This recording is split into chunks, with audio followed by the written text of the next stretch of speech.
Meu nome é Laura Santos. Tenho 27 anos. Sou caixa de banco na agência Bradesco da Avenida Paulista, em São Paulo, e há exatamente 8 meses minha vida virou de cabeça para baixo por causa de uma pergunta sussurrada atrás do vidro do caixa. Você quer jantar comigo hoje à noite? A voz da doutora Renata Oliveira era baixa, quase inaudível por baixo do som do ar-condicionado e das conversas dos outros clientes. Ela estava do outro lado do vidro, como sempre, depositando cheques da empresa onde trabalhava como gerente financeira. Mãos perfeitamente manicuradas segurando os papéis. Aliança de ouro, no dedo anelar esquerdo brilhando sob a luz fluorescente. Aquele perfume caro que eu tinha aprendido a reconhecer de longe. Eu congelei. Dedos parados sobre o teclado. Coração disparado. Desculpa, consegui dizer fingindo que não tinha ouvido direito. Ela se inclinou mais perto do vidro. Olhos castanhos fixos nos meus. Jantar, hoje, você e eu. O que você diz? Mas para você entender essa cena, para entender como cheguei até aqui, preciso voltar no tempo. Preciso te contar como uma caixa de banco lésbica, assumida desde os 20 anos, se viu completamente apaixonada por uma cliente casada que aparecia todos os dias no horário do almoço só para trocar algumas palavras comigo. Cresci em Osasco, periferia de São Paulo. Filha do meio de 3 irmãs. Meu pai, José Santos, hoje com 53 anos, trabalha como motorista de ônibus há 30 anos.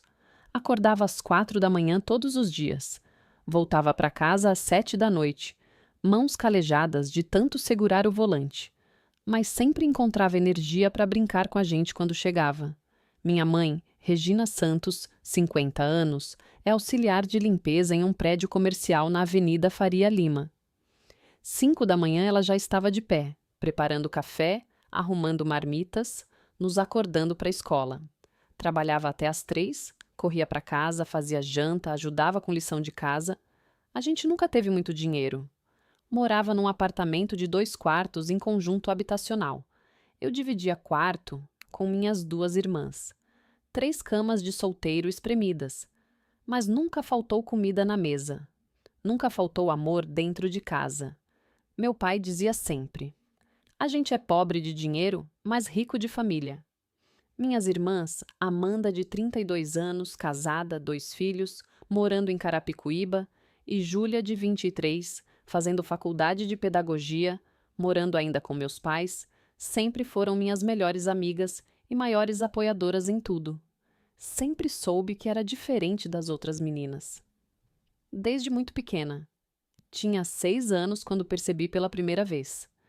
Tinha uma professora do primeiro ano, professora Carla, jovem, bonita, cabelo cacheado preso em rabo de cavalo. Eu ficava olhando para ela durante aulas inteiras. Achava ela a pessoa mais linda do mundo. Desenhava ela nos meus cadernos. Minha mãe achou fofo. Você adora sua professora, né, filha? Mas não era adoração de aluna. Era outra coisa que eu não sabia nomear ainda. Quando minhas amigas brincavam de casinha e queriam ser a mamãe, eu sempre queria ser o papai. Quando elas escolhiam as Barbies para casar com os Kens, eu fazia as Barbies casarem entre si. Achava muito mais interessante. Quando elas suspiravam pelos meninos da escola, comentando quem era mais bonito, eu olhava para as professoras, para as mães das amigas, para apresentadoras de TV. Mas só entendi realmente o que isso tudo significava aos 15 anos. Foi no laboratório de informática da escola. Procurei no Google. Por que eu gosto de meninas e não de meninos?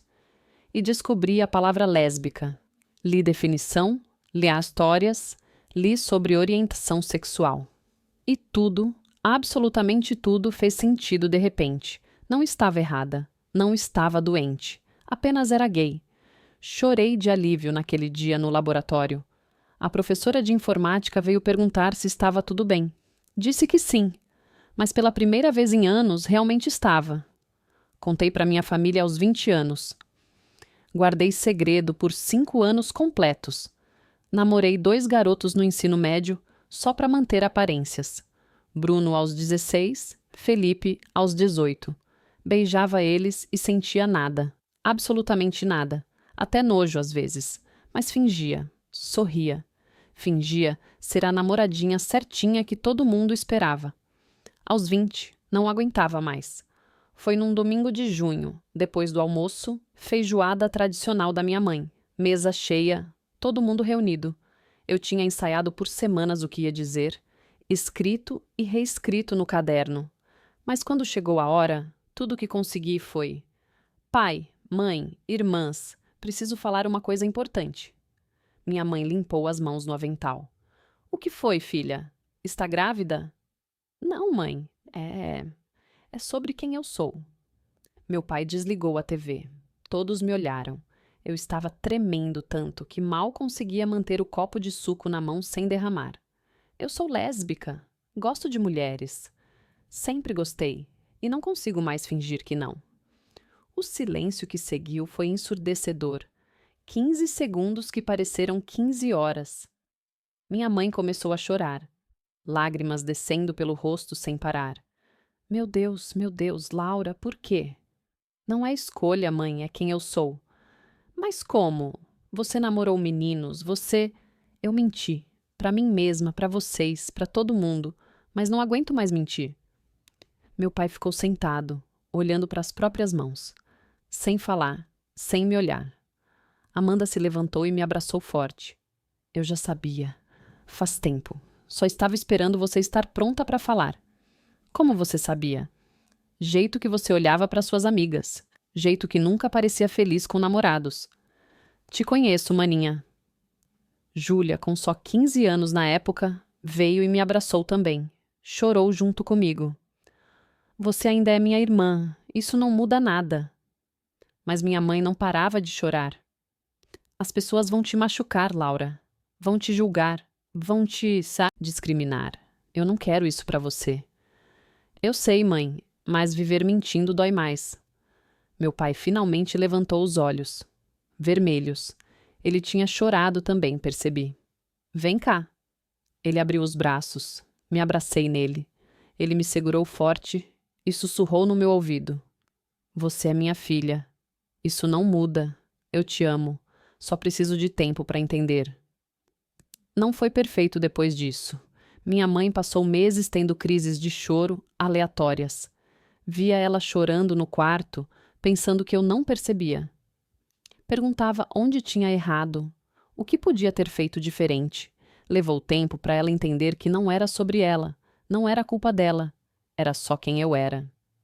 Meu pai evitava completamente o assunto com os amigos dele, com os parentes.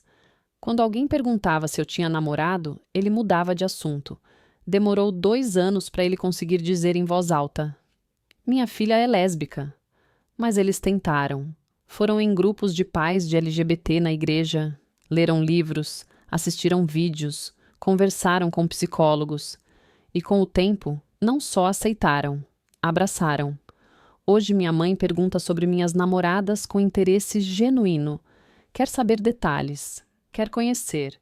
Meu pai faz piada que eu preciso arrumar uma esposa boa para me casar logo e dar netos para ele. Minhas irmãs sempre foram minhas confidentes em tudo. Amanda me apresenta para amigas lésbicas dela. Júlia posta foto comigo em parada LGBT com orgulho. Tive alguns relacionamentos antes de Renata. Camila foi meu primeiro amor aos 21 anos, logo depois que assumi para a família. Conheci ela numa festa LGBT em Pompeia. Cabelo curto, platinado, tatuagem de flores no braço, sorriso que iluminava qualquer lugar. Durou 2 anos intensos, 2 anos de descobertas. Primeiro, namoro sério. Primeira vez fazendo amor com mulher. Primeiro, apartamento dividido. Terminamos porque ela conseguiu emprego em Curitiba. Empresa grande. Salário bom. Oportunidade que não podia recusar. Tentamos à distância por 3 meses. Não funcionou. Choramos muito quando decidimos terminar. Ainda somos amigas no Facebook. Ela casou ano passado com outra garota. Fiquei feliz por ela. Fernanda veio depois, aos 24 anos. Tempestuosa, linda, ciumenta, possessiva, Checava meu celular. Brigava se eu saía com amigas. Me acusava de estar interessada em toda mulher que eu cumprimentava. Durou 6 meses de puro inferno. Terminei quando ela apareceu no meu trabalho sem avisar para ter certeza que eu estava realmente lá. Depois ficaram alguns casos breves. Flávia, 3 meses. Patrícia, 6 semanas. Nada que virasse sério. Nada que tocasse meu coração de verdade. A vida de quem trabalha em banco também não facilitava relacionamentos. Horário de entrada, 6:30 da manhã. Saída às 4 quando tinha sorte, 6 quando tinha movimento. Metas de vendas estressantes, gerentes cobrando, clientes reclamando. Chegava em casa exausta demais para investir energia emocional em ninguém. Assim que cheguei aos 27 anos. Solteira há quase 2 anos. Assumida, vivendo minha vida. Morando sozinha num apartamento alugado de um quarto em Pinheiros, trabalhando duro para pagar as contas, ajudando minha família quando podia. Então conheci Renata Oliveira. Foi há 1 ano e 2 meses para ser exata. Ela entrou na agência numa terça-feira, dia 13 de março. Eu lembro da data exata porque era dia depois do carnaval e o banco estava absolutamente lotado de gente desesperada resolvendo problemas financeiros pós-folia. Cheque especial estourado, cartão de crédito no limite, contas atrasadas, fila gigante para fora da agência. Ar-condicionado lutando contra o calor de março, todo mundo suando, todo mundo de mau humor, todo mundo com ressaca. Eu estava no caixa 3 desde 6:30 da manhã. Já eram 11 horas, sem pausa, sem café, sem respiro, atendendo cliente atrás de cliente. Quando ela entrou, notei imediatamente. Impossível não notar. Ela estava de tailleur cinza escuro impecável, tecido caríssimo que eu reconheci porque minha ex-Camila trabalhava com moda. Salto alto preto Louboutin, sola vermelha visível quando andava. Pasta de couro executiva Louis Vuitton. Cabelo castanho liso e brilhante caindo pelos ombros em ondas perfeitas de salão caro. Maquiagem impecável apesar do calor. Base, blush, batom nude rosado. Rímel definindo cílios. Ela não parecia pertencer àquele banco cheio de gente suada e irritada. Ela parecia ter saído de uma revista de negócios. Forbes, Vogue Business. Algo assim. Ela não olhou para a fila. Andou direto, confiante. Olhou para os caixas disponíveis. Havia 3 livres. Ela escolheu o meu. Veio direto para mim. Nossos olhos se encontraram pela primeira vez através do vidro de proteção. Olhos castanhos claros. Inteligentes. Cansados, mas determinados. Bom dia. Voz firme, profissional, mas com um toque de gentileza embaixo da autoridade. Preciso depositar isso com urgência. Ela empurrou o envelope pelo vão embaixo do vidro. Bom dia. Claro, sem problema. Peguei o envelope. Vários cheques dentro. Todos de valores altíssimos. 5 dígitos. Alguns 6 dígitos. Empresa de contabilidade e consultoria financeira. Oliveira em Associados. Ela era uma das sócias. Percebi pela assinatura nos cheques. Renata Beatriz Oliveira. Comecei a processar transações. Ela ficou ali, esperando, mexendo no celular. Eu tentava não olhar, mas era impossível. Cada vez que levantava os olhos, ela estava ali. Perfil perfeito, postura ereta. Aquela elegância natural que algumas pessoas simplesmente têm e outras tentam a vida toda alcançar e nunca conseguem. Terminei de processar tudo. 7 transações. Imprimi comprovantes. Empurrei de volta pelo vão. Pronto, tudo depositado. Ela pegou os papéis e naquele momento, quando ela estendeu a mão e eu devolvi os documentos, nossos dedos se tocaram. Por 1 segundo, talvez menos, pele macia, quente, e senti aquela eletricidade que você só sente quando há química real. Química instantânea. Inegável. Ela percebeu também. Vi nos olhos castanhos claros dela. 1 segundo de surpresa. Pupilas dilatando ligeiramente. Respiração prendendo quase imperceptivelmente. Então ela sorriu. Pequeno, controlado, mas genuíno. Obrigada. Ela leu meu crachá pendurado no pescoço. Laura. De nada, Sra. Oliveira. Tenha um excelente dia. Você também. Ela guardou documentos na pasta cara, mas antes de ir embora, olhou para mim mais uma vez. Segurou meu olhar por 3 segundos. 4. 5. Então se virou e saiu. Saltos clicando no piso de mármore do banco. Perfume Chanel ficou no ar mesmo depois dela sair. Chance ou Tendre. Eu reconheci porque já tinha passado em loja de departamento e achado o cheiro mais incrível do mundo. Ela voltou no dia seguinte, exatamente 12:20. Fila imensa, como sempre no horário de almoço. Mas ela esperou. 15 minutos na fila. Eu a via pela câmera de segurança refletida no monitor. Ela não olhava para celular como todos os outros. Olhava na minha direção, esperando sua vez. E quando chegou até meu caixa, percebi que não tinha nada urgente mesmo para resolver. Apenas uma pergunta boba sobre taxas de transferência internacional que ela, como gerente financeira de empresa, claramente já sabia a resposta de cor. Desculpa incomodar com algo tão simples. Ela disse, mas estava sorrindo. Sem problemas, para isso estou aqui. Expliquei taxas que ela já conhecia. Ela ouvia atentamente, fazendo perguntas que prolongavam conversa. Entendi. E se for transferência para a Europa? Muda alguma coisa? Depende do país e do banco receptor.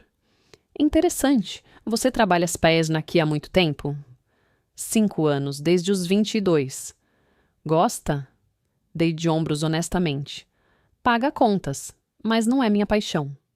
Ela inclinou cabeça. Curiosa. Qual é sua paixão, então?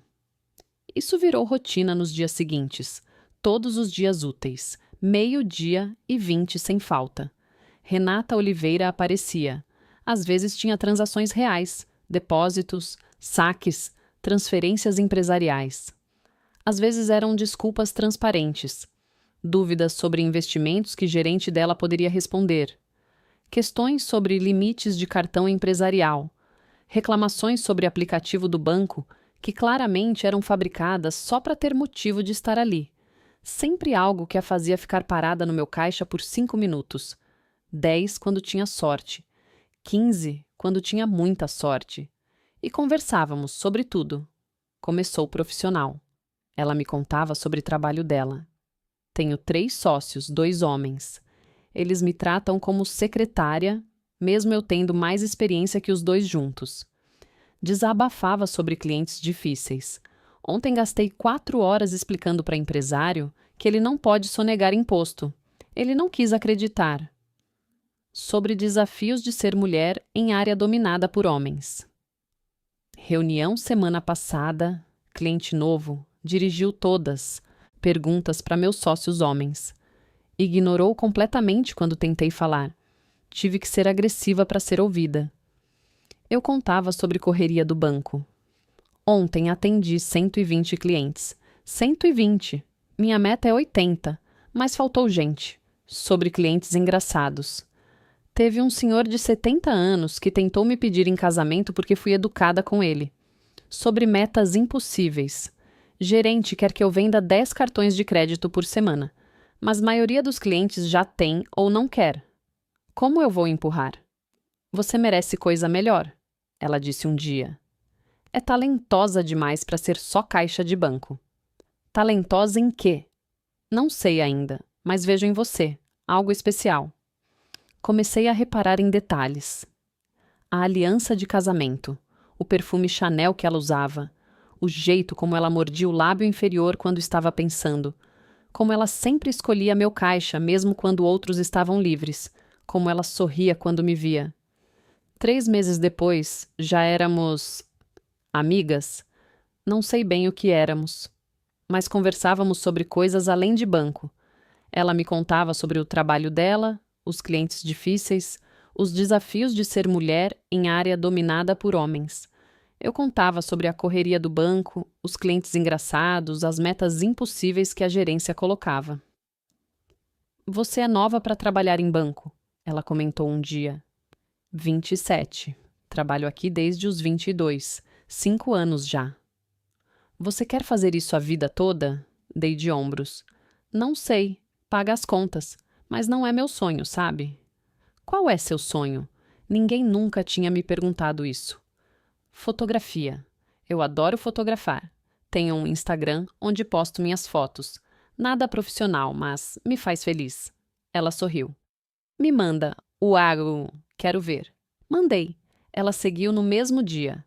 E começou a curtir e comentar em todas minhas fotos.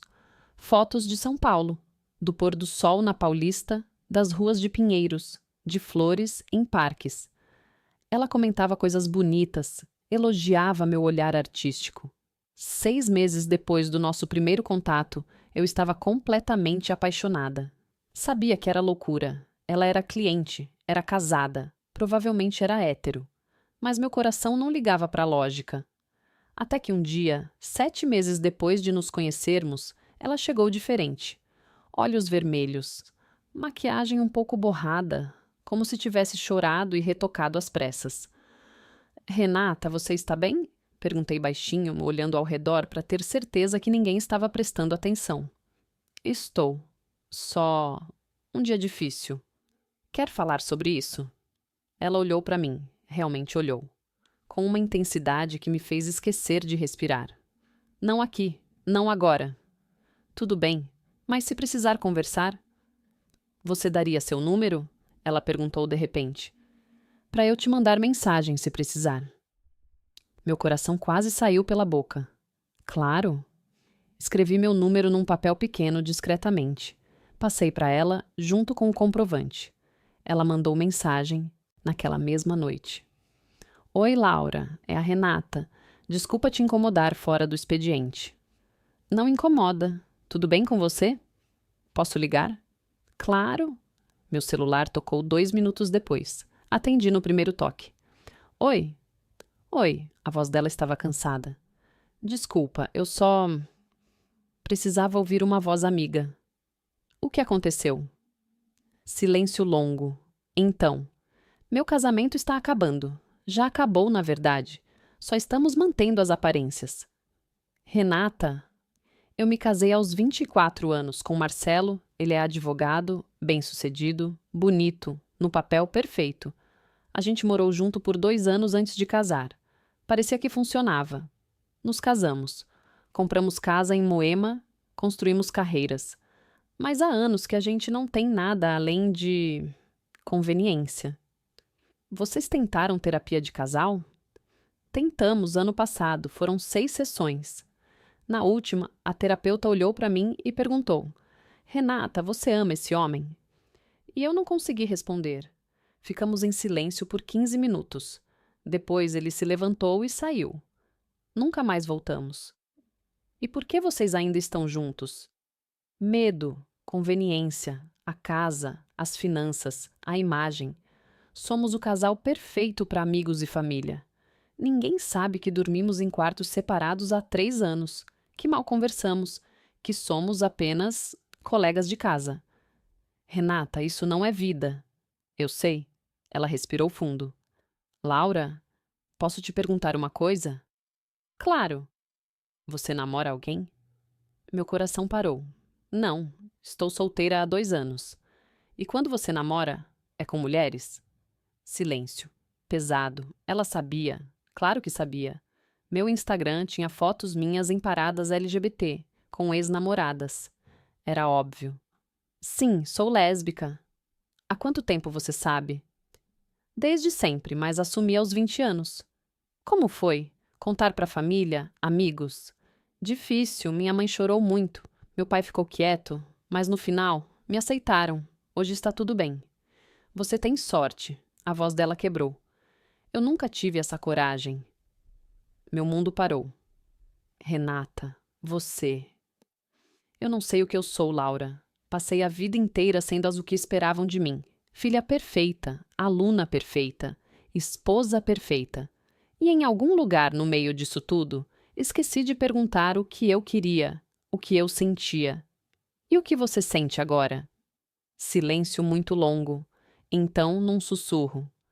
Eu sinto que todas as vezes que vou no seu banco, não é por causa de transações financeiras. É porque preciso te ver. Preciso ouvir sua voz. Preciso sentir o que sinto quando estou perto de você. Não consegui respirar. Renata, me desculpa. Eu não devia ter dito isso. Você é muito mais nova. Eu sou casada. Isso é errado em tantos níveis. Não é errado o que você sente. Nunca é errado. Mas eu não posso agir nisso. Não posso fazer isso com você. Não é justo. Renata, escuta. Você não está sozinha. Se você está questionando quem você é, tudo bem. Não tem cronograma para isso. Não tem idade certa. Ela começou a chorar. Eu ouvia pelos soluços abafados. Eu tenho 41 anos, Laura. 41. Como eu posso estar descobrindo isso agora? Porque você estava vivendo a vida que mandaram você viver. E agora está pronta para viver a sua. Conversamos por 3 horas naquela noite. Sobre tudo. Sobre ela nunca ter se sentido atraída por Marcelo de verdade. Sobre ter casado porque era o esperado. Sobre como olhava para outras mulheres e achava que era apenas admiração. Sobre como me conhecer tinha bagunçado tudo dentro dela. Você foi a primeira pessoa que me fez sentir aquilo, ela disse. Quando nossos dedos se tocaram naquele primeiro dia. Eu senti um choque elétrico e fiquei pensando nisso por semanas, tentando entender, tentando racionalizar como admiração ou inveja, mas não era, era atração. E o que você quer fazer com isso? Não sei, tenho medo, de tudo, de estar errada, de arruinar minha vida, de magoar Marcelo, mesmo nosso casamento sendo morto, de decepcionar minha família. Meus pais são conservadores, italianos tradicionais. Isso vai matá-los. Ou vai libertá-los. E a você. Nos dias seguintes, continuamos conversando. Por mensagem, por telefone. Ela vinha ao banco todos os dias, mas agora havia uma tensão diferente no ar. Uma consciência. Um reconhecimento do que estava acontecendo entre nós. 2 semanas depois daquela primeira ligação, ela me fez a pergunta: você quer jantar comigo hoje à noite? E eu, sabendo todos os riscos, sabendo que era complicado, sabendo que poderia acabar em desastre, disse: sim. Jantamos num restaurante pequeno e escondido em Vila Madalena. Cantina italiana familiar. Mesas de madeira velha, velas, música suave ao fundo, longe demais do banco na Paulista. Longe demais de Moema, onde ela morava. Longe de qualquer lugar onde pudéssemos ser reconhecidas por pessoas que conhecíamos. Ela chegou 5 minutos depois de mim. Roupa casual que nunca tinha visto nela. Calça jeans, blusa branca simples, cabelo solto sem o alisamento perfeito de sempre. Um pouco ondulado natural. Mais bonita assim, mais humana. Menos imagem de revista. E mais pessoa real. Sentamos num canto bem escuro no fundo do restaurante. Pedimos vinho tinto. Garçom trouxe cardápio, mas não abrimos por vários minutos. Só ficamos ali, olhando uma para a outra. Finalmente sozinhas. Sem vidro de caixa de banco entre nós. Sem fila de clientes impacientes atrás. Sem câmeras de segurança. Sem gerente observando. Marcelo acha que estou jantando com cliente potencial. Ela disse finalmente, mexendo nervosa na taça de vinho sem beber. Disse que tinha reunião de prospecção. Não é mentira tecnicamente. Você é cliente do banco onde trabalho também. Renata, você não precisa justificar nada para mim, nem me explicar. Eu sei que não preciso, mas quero que você entenda. Me sinto culpada estando aqui. Não por estar com você, mas por estar mentindo. Para ele. Por estar traindo, mesmo nosso casamento sendo morto há anos, mesmo eu dormindo em quarto separado, mesmo não tendo nada além de papéis e conveniência ligando a gente, ainda me sinto errada. Então por que está aqui? Ela finalmente me olhou. Realmente olhou. Olhos castanhos, cheios de confusão e medo e desejo tudo misturado. Porque não consigo ficar longe de você. Tentei, juro que tentei. Depois daquela primeira vez que nossos dedos se tocaram, passei semana inteira me convencendo que foi minha imaginação, que aquela eletricidade não foi real, que eu estava projetando carências do meu casamento fracassado em primeira pessoa, simpática que encontrei. Mas aí, voltei no banco. E tudo o que queria era ficar ali conversando com você para sempre. E percebi que não era imaginação, era real. E quando você percebeu que era atração, não só amizade? Ela deu risada amarga. Quando comecei a fabricar desculpas para ir no banco todos os dias. Quando comecei a me arrumar com mais cuidado nas manhãs. Escolher roupa pensando, Laura vai gostar disso? Quando comecei a olhar Instagram de fotografia sua 10 vezes por dia. Quando percebi que pensava em você a primeira coisa ao acordar e última antes de dormir. Quando... Ela parou, bebeu vinho, mão tremendo. Quando percebi que nunca senti isso pelo Marcelo, nem quando nos conhecemos, nem quando nos casamos. Nunca. E isso te assusta? Me apavora porque... Ela parou, lutando com palavras, com pensamentos, com medos. Porque se é verdade, se eu realmente nunca o amei de verdade, então desperdicei 17 anos da minha vida. Casei errado. Construí vida inteira sobre mentira. E pior. Pior é que talvez eu sempre soube, sempre senti que algo estava errado, mas ignorei, porque era mais fácil. Terminamos o jantar tarde. Caminhamos pelas ruas de Vila Madalena. Conversa leve agora. Risos. Ela me contava histórias da infância em família italiana. Eu contava sobre crescer em Osasco com 2 irmãs. Paramos na frente de um mural grafitado colorido. Você fotografa isso? Ela perguntou. Já fotografei, várias vezes. É lindo, não é?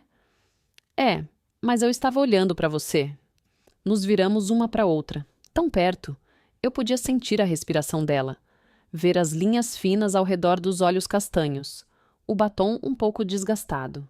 Renata, posso te beijar? Não respondi com palavras. Apenas me inclinei e beijei ela, ali mesmo, na rua, sob as luzes de Vila Madalena.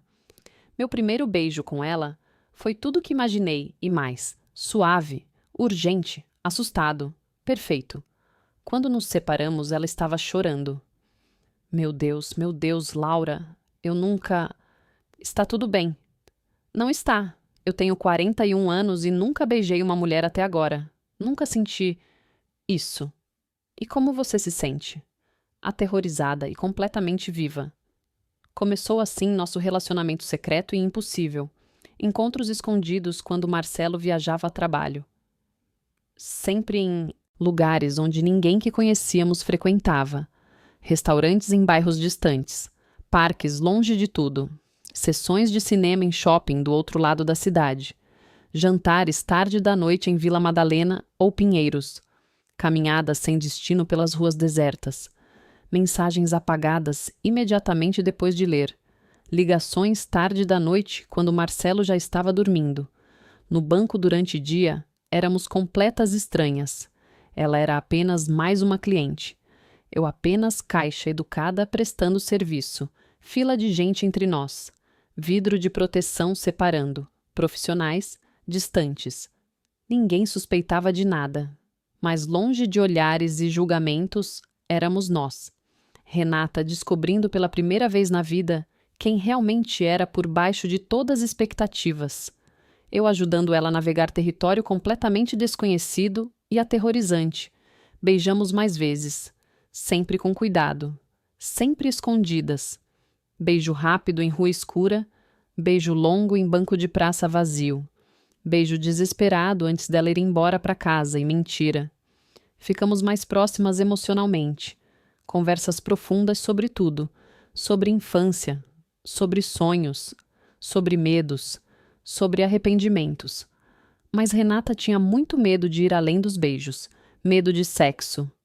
Medo de cruzar linha final.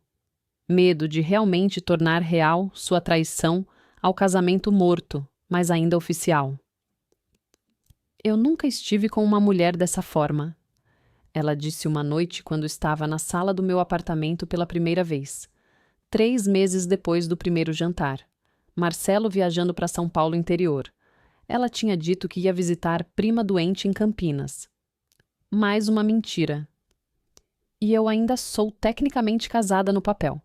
Isso seria adultério de verdade, real, inegável.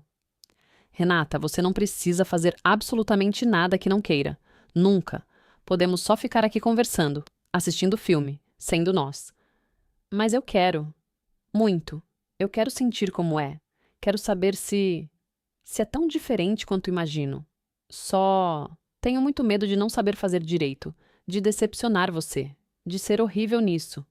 Ri delicadamente. Segurei mão dela. Renata, não existe jeito certo ou errado. Existe só o que parece bom para você e para mim. E a gente descobre juntas. Devagar, no tempo certo, sem pressa nenhuma. Ela me olhou com tanta vulnerabilidade que meu coração doeu. Como você consegue ser tão paciente comigo? Tão gentil? Eu sou 41 anos. Deveria saber essas coisas. Deveria ser experiente. Mas me sinto como adolescente apavorada. Porque você nunca teve chance de descobrir antes. Passou vida inteira sendo o que mandaram. Agora está sendo você. E isso leva tempo. E está tudo bem. Ela beijou eu, desesperadamente dessa vez.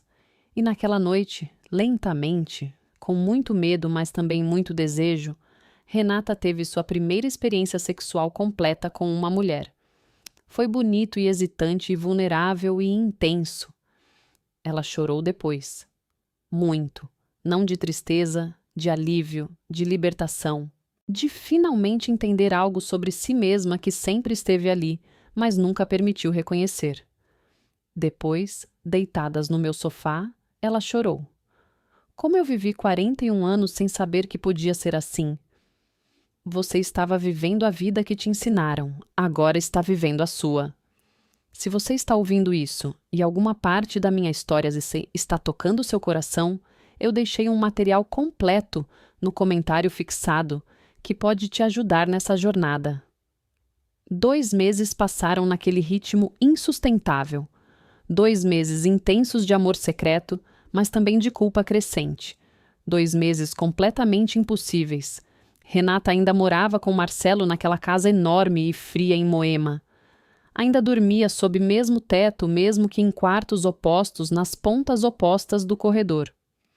Ainda acordava todo dia e fingia normalidade perfeita. Fingia ser esposa dedicada. Fingia vida, que não existia mais fazia anos. Mas estava esgotada completamente da mentira constante. Eu via cansaço profundo nos olhos castanhos dela toda vez que nos encontrávamos escondidas. Via peso insuportável esmagando ela por dentro.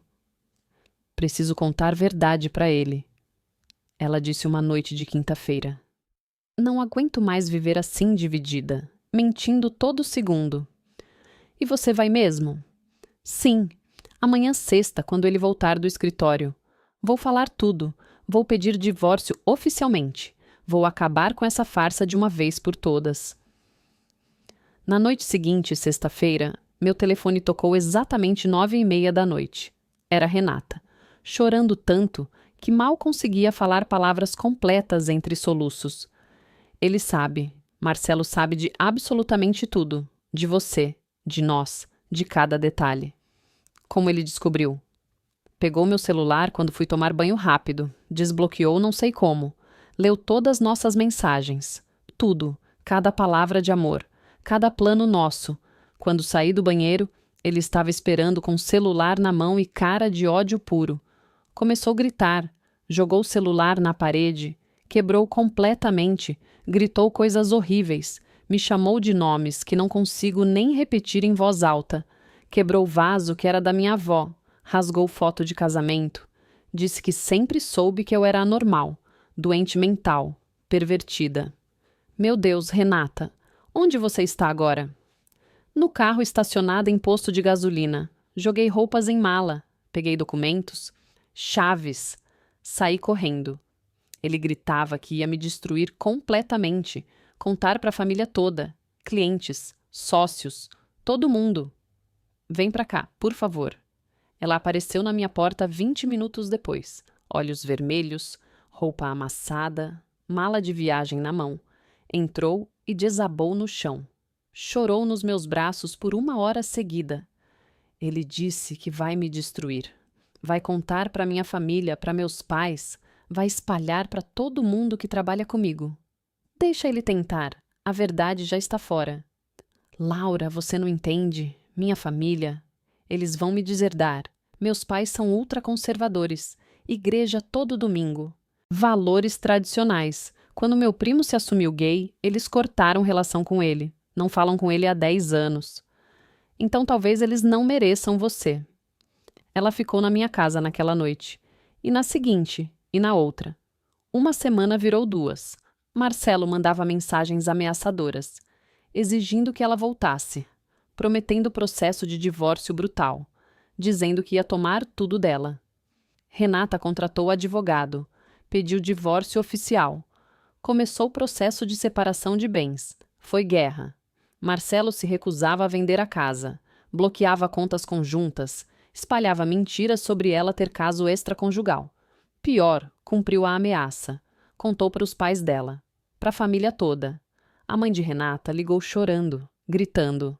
Chamou ela de desgraçada, de pervertida. Disse que tinha vergonha de ter uma filha assim. O pai nem ligou.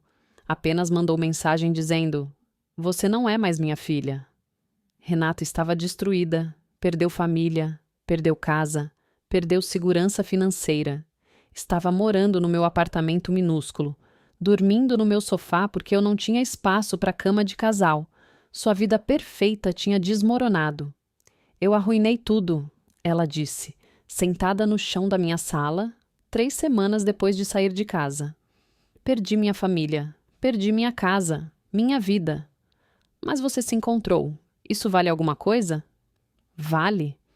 Laura, eu tenho 41 anos. Deveria estar estável, segura. E estou morando no sofá da namorada de 27 anos, isso é ridículo. A palavra namorada me fez parar. É o que eu sou? Sua namorada? Ela olhou para mim, cansada, machucada, mas com amor real nos olhos. Se você me aceitar. Eu aceito, mas Renata, você precisa ter certeza. Certeza de mim, certeza de você. Porque isso vai ficar mais difícil antes de ficar melhor. Eu sei e estou apavorada, mas pela primeira vez na vida estou sendo honesta. Comigo, com você, com o mundo. E isso tem que valer. Levou 6 meses para o divórcio ficar pronto. 6 meses brutais. Marcelo lutou por cada centavo. No final, divisão meio a meio. Renata ficou com metade do valor da casa, metade das economias. Suficiente para recomeçar. Nós alugamos apartamento juntas. 2 quartos em Pinheiros. Nada luxuoso. Mas nosso. Renata teve que reconstruir relacionamento com clientes que tinham ouvido rumores. Alguns cortaram contato, outros não ligaram. Ela manteve empresa. Família? Ainda sem contato. Pais se recusavam a se atender ligações. Irmão dela, Marco, único que manteve contato, disse que eles precisavam de tempo. Já fazia 8 meses. Mas havia pequenas vitórias. A mãe dela mandou mensagem no aniversário de Renata. Apenas parabéns. Mas era algo.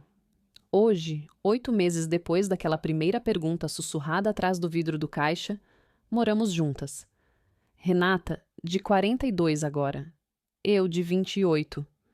Diferença de idade de 14 anos. Escândalo para muitos. Mas para nós, é amor real. Ainda trabalho como caixa. Renata ainda toca a empresa dela. Cresceu, inclusive. Saímos do armário publicamente. Minhas irmãs adoram ela, meus pais também. Minha mãe trata ela como filha.